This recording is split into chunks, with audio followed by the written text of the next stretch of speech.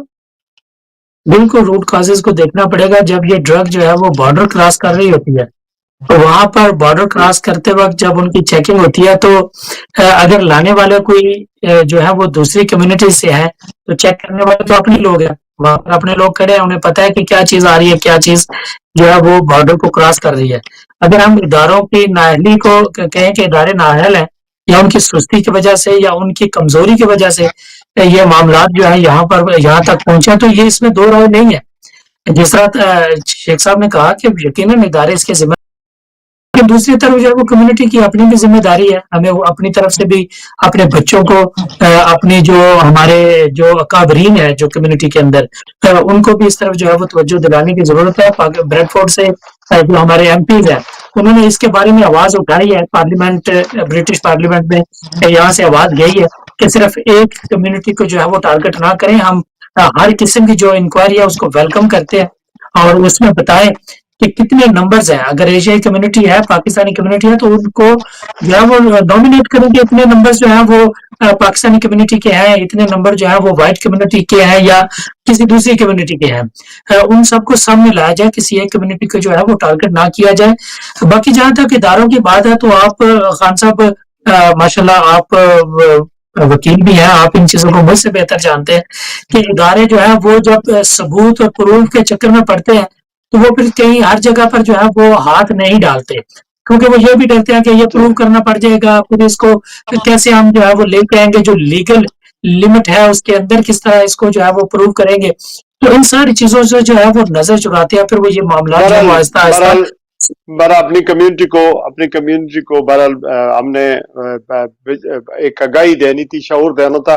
کوشش کرنی میڈیا کی یہی ہوتی ہے کہ جو ایشوز ہوتے ہیں جو آپ کے ڈور سٹیپ پر آ چکے ہیں ان کو آپ اگنور نہیں کر سکتے، تو یہ ہائی لائٹ کرنے کی ضرورت ہے. بہرحال جو ایران کے اندر اس وقت جو لوگ ہیں وہ انہوں نے جو نسل ہے وہ 40-45 سال کی جو 1980 میں پیدا ہوئی، 79 میں پیدا ہوئی، تو وہ لوگ اس وقت بھی کسی ڈر اور خوف میں مبتلا نہیں ہے.